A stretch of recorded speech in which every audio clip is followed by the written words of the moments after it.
আসসালামু আলাইকুম everyone, welcome back to my channel Mahima cooking house. Thumbnail ও টাইটেল দেখে নিশ্চয়ই বুঝতে পেরেছেন আজকে আমি আপনাদের জন্য কতটা টেস্টি রেসিপি নিয়ে এসেছি। বাইরে আর নয়, এবার ঘরে বসেই বানাতে পারবেন দারুণ মজাদার স্বাদের মনেক্ষা এই রেসিপিটি আমি আজকে আপনাদেরকে সুন্দরভাবে শেয়ার করতে চলেছি। সো দেখতে থাকুন আমাদের রেসিপিটি, না টেনে পুরো দেখবেন, তাহলে কিন্তু মিস করবেন অনেক কিছুই। কিন্তু তার আগে আপনারা যারা আমাদের চ্যানেলে নতুন হয়েছেন কিন্তু এখন পর্যন্ত সাবস্ক্রাইব করেননি, তারা প্লিজ অবশ্যই এখনই সাবস্ক্রাইব করে বেল আইকনটি বাজিয়ে দেবেন। ভালো লেগে থাকলে বেশি বেশি শেয়ার করবেন ও ভিডিওতে একটি লাইক করে দিবেন। সো চলুন এবার আপনাদের মূল রেসিপিটি দেখিয়ে আসি। সবার প্রথমে আমি এখানে একে একে 3 কাপ পরিমাণ ময়দা দিয়ে দিচ্ছি। যেহেতু আমি একটু বেশি করে বানাবো এটা সংরক্ষণ করে রাখার জন্য, এর জন্য আমি একটু বেশি করেই এটা বানাবো আজকে। এবারে আমি এখানে পরিমাণ মতো লবণ দিব,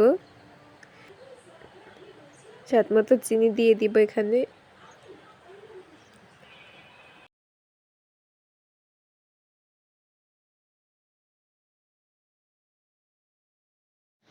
এবারে ভালোভাবে হাত দিয়ে এই শুকনো ইনগ্রিডিয়েন্টসগুলোকে মিশিয়ে নিচ্ছি।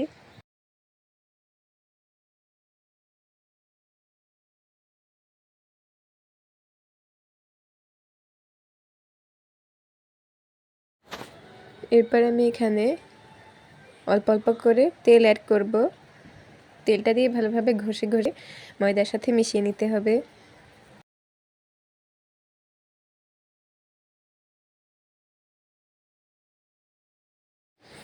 এখানে আমি অল্প অল্প করে তেল অ্যাড করে দিচ্ছি।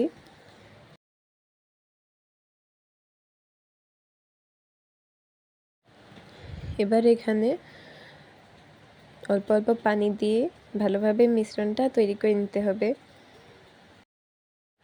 আপনাদেরকে এর ফাঁকে একটি কথা বলে দিতে চাচ্ছি, আমার এই রান্না চ্যানেলের নামে ফেসবুকে একটি ফেসবুক পেজ আছে, আপনারা প্লিজ পেজটি ফলো দিয়ে রাখবেন। আপনাদের কাছে অবশ্যই এটা ভালো লাগবে আমি আশা করি। সো দেখুন আমার এরই ফাঁকে এই ময়ানটা খুব সুন্দরভাবে তৈরি করা হয়ে গেছে। খুব মসৃণভাবে একটা সফট ব্যাট ডো তৈরি করে আমি নিয়েছি। আমি এখানে আধ ঘন্টার জন্য ঢেকে রেখে দিয়েছিলাম। দেখুন আধ ঘন্টা পর আরেকটু সফট হয়েছে ব্যাটারটা, ডোটা।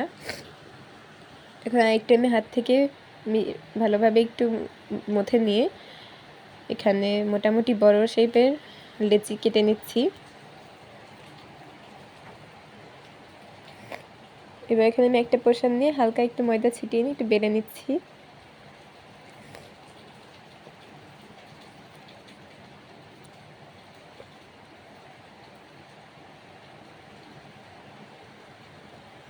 দেখুন এখানে আমি এতটা পরিমাণে একটু মোটা করে বেলে নিয়েছি রুটিটাকে।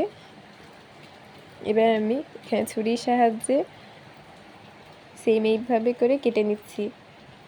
মনেক্ষার যেমন আর কি শেপ হয় ঠিক সেভাবে করে আমি এখানে কেটে নিচ্ছি। আপনারা হয়তো দেখেই বুঝতে পারছেন।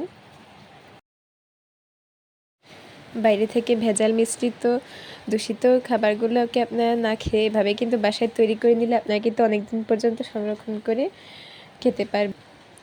বিকেলে চায়ের সঙ্গে কিন্তু এটা অনেক জমে যাবে। দেখুন আমি এইটুকু ছোট ছোট শেপ করে কেটে নিয়েছি। আপনাদের পছন্দ মতো চাইলে অন্যান্য ডিজাইনে করে কেটে নিতে পারেন, কোনো সমস্যা নেই।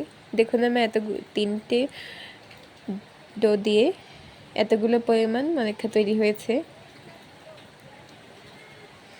এবার আমি এগুলোকে তেলে নিব।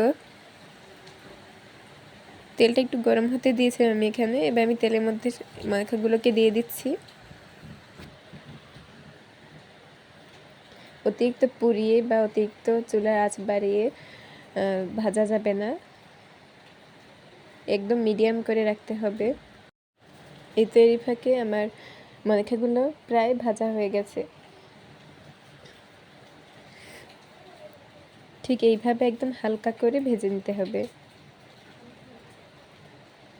এবার আমি এগুলোকে এখান থেকে উঠিয়ে নিচ্ছি তেল ঝরিয়ে।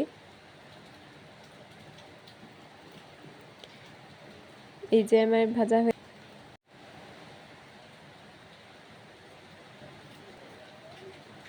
এবারে একে একে সবগুলো মাখা আমি ভেজে নিয়ে এভাবে উঠিয়ে নিচ্ছি।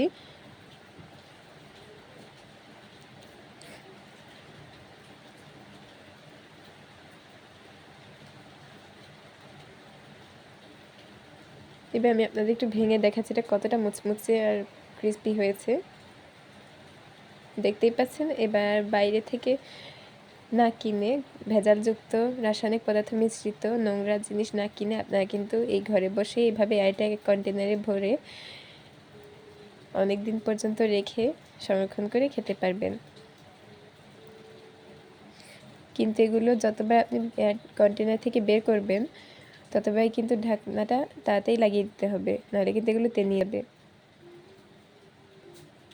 দেখুন আমি একটা এয়ারটাইট কন্টেনারে ভরে রেখেছি।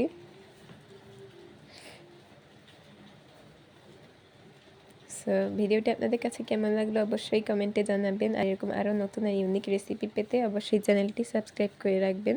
এবং যারা আমার চ্যানেলে এতক্ষণ এসে নতুন দেখছিলেন তারাও অবশ্যই চ্যানেলটি সাবস্ক্রাইব করে রাখবেন। সবার কাছে অনেক অনুরোধ রইল।